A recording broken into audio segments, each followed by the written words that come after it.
Rajendranagar circle మైలర్ Devpally division పరిధిలో నవయువ youth club ఆధ్వర్యంలో శనివారం సాయంత్రం రైల్వే స్టేటస్ బుద్వెల్లో కోల్కతాలో ట్రైనీ డాక్టర్పై సామూహిక అత్యాచారముపై నిరసన తెలపడం జరిగింది.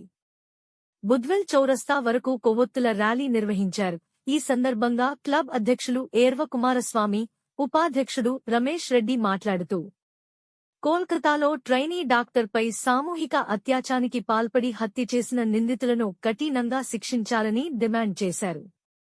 దేశంలో చాలా ప్రాంతాల్లో ఇలాంటి ఘటనలు చోటు చేసుకుంటున్నాయని, నిందితులను కఠిన చర్యలు తీసుకుంటే తప్ప ఇలాంటి ఘటనలు పునరావృతం కాకుండా ఉంటాయన్నారు. నేటి సమాజంలో మహిళలకు రక్షణ లేకుండా పోయిదన్నారు.